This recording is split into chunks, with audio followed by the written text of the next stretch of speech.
মৃত্যুর আগে তিনটি কাজ করে যেতে পারলে মৃত্যুর পরও মানুষের আমল নামায় তার হিসাব সওয়াবের অ্যাকাউন্টে সওয়াব যোগ হতে থাকে। তিনটি আমল নবী করিম সাল্লাল্লাহু আলাইহি ওয়াসাল্লাম বলেছেন, ইদা মাতাল ইনসান, মানুষ যখন মারা যায়, ইনকাতা আনহু আমালুহু, তার সমস্ত আমলের দুয়ার বন্ধ হয়ে যায়, ইল্লা মিন সালাস, তবে তিনটা আমলের দুয়ার মানুষ মারা গেলেও বন্ধ হয় না। নাম্বার এক, কোনো মানুষ যখন মারা যায়, যদি সে কোনো উপকারী ইলিম রেখে যেতে পারে, উপকারী জ্ঞান রেখে যেতে পারে, একজন মানুষকে কোনো একটা কিছু আপনি শেখালেন, কাউকে শিখতে সহযোগিতা করলেন, উদ্যোগী হলেন, তাকে শিক্ষা দিলেন, জ্ঞান দিলেন, সে আপনার শিক্ষা থেকে শিক্ষিত হয়ে, আপনার ইলম থেকে উপকৃত হয়ে সে তার জীবনকে আলোকিত করলো, অন্যদেরকে আলোকিত করলো, তো এই ধারা যতদিন চলতে থাকবে আপনি এটার প্রতিষ্ঠাতা এবং ফাউন্ডার হিসাবে আপনার আমলনামা আল্লাহ তাআলা সওয়াব দিতে থাকবেন। এটি গুরুত্বপূর্ণ একটা পয়েন্ট। সেটি জাগতিক কোনো উপকারী শিক্ষা হতে পারে, আবার দ্বীনি এবং ধর্মীয় শিক্ষা হতে পারে। আপনি একটি দোয়া জানলেন, আপনি একটা আমল জানলেন, সেটি আরেকজনকে শেখালেন, তিনি আরেকজনকে শেখালেন, তো এই পরম্পরা যতদিন চলতে থাকে ততদিন পর্যন্ত মানুষের মৃত্যুর পরও তার আমল নামে সওয়াব যুক্ত হতে থাকে। নাম্বার দুই, সাদকায়ে জারিয়া।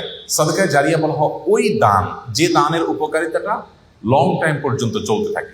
আমরা সাধারণত ওয়ান টাইম দানে বা এককালীন দানে অভ্যস্ত, অথচ দানের জন্য আমাদের সবচেয়ে বেশি লক্ষ্য রাখা উচিত কোন দানটা সবচেয়ে বেশি লাস্টিং করবে, অর্থাৎ যেটার উপকারিতা দীর্ঘমেয়াদে থাকবে।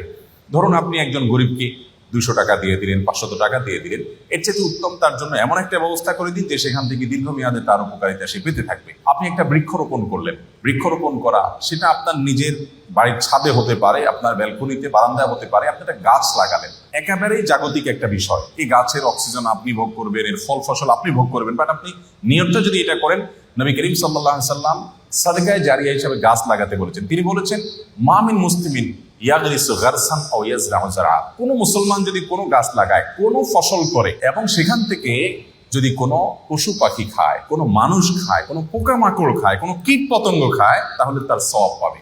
এটি সাদকায়ে জারিয়া, যে আমি মরে যাব কিন্তু আমার গাছের এই সওয়াব আমার আমলনামায় যুক্ত হতে থাকবে।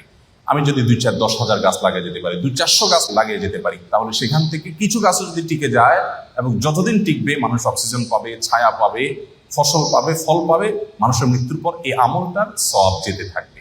তো এই সাদকায়ে জারিয়া, আমি একটা মসজিদ করলাম, একটা মাদ্রাসা করলাম, একটা স্কুল করে দিলাম, আমি একটা হাসপাতাল করে দিলাম, অথবা এত বড় লেভেলে করতে পারছি না, আমি যতটুকু পারি ততটুকু করলাম, তো এটা আমার মৃত্যু পরবর্তী জীবনে অনেক বেশি উপকার আনবে। নাম্বার তিন, নেক সন্তান। সবচেয়ে বড় পয়েন্ট এটি, যে আমাদের সন্তানদেরকে যদি আমরা আল্লাহমুখী করে যেতে পারি, আল্লাহর সাথে পরিচয় করে দিয়ে যেতে পারি, কোরআন এবং হাদিসের সাথে তাদের রিলেশন করে দিয়ে যেতে পারি, এই সন্তান যখন দোয়া করবে মৃত্যু পরবর্তী জীবনে সেটা উপকারে আসবে। নবী করিম সাল্লাল্লাহু আলাইহি ওয়াসাল্লাম বলেছেন, একজন জান্নাতীকে আল্লাহ তাআলা তার জান্নাতের যে স্টেজে তিনি আছেন, যে স্তরে আছেন, যে লেভেলে আছেন, সেখান থেকে হঠাৎ করে অনেক উপরে উঠাই দিবেন। দেওয়ার পর জান্নাতি বলবে, আল্লাহ আমাকে এই স্তর থেকে এত আফার ক্লাসে নিয়ে যাওয়ার কারণটা কি? আমি তো এখন আর আমল করে নিজের মর্তবা মর্যাদা বৃদ্ধি করার কোনো সুযোগ নেই।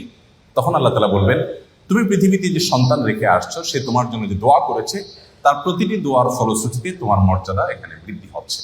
এই জন্য মানুষের নেক সন্তান বা সুসন্তান রেখে যেতে পারলে, তারা যদি মা বাবার জন্য দোয়া করে, সেটা অনেক বেশি উপকার আসে। আমরা আজকাল আমাদের মৃত আত্মীয় স্বজনের জন্য অন্যদের কাছে দোয়া চাই। অন্যদের কাছে দোয়া চাওয়া নিষেধ নয়, সেটা চাওয়া যেতে পারে, কিন্তু সবচেয়ে বড় কথা হলো সন্তান এবং পরিবারের সদস্যরা তারা দোয়া করবে, এবং তাদের দোয়াতে যে নিষ্ঠা থাকবে, তাদের দোয়াতে যে ঐকান্তিকতা থাকবে, যে আন্তরিকতা থাকবে, সেটি অন্য 10 জনের দোয়াতে কখনোই আসবে না।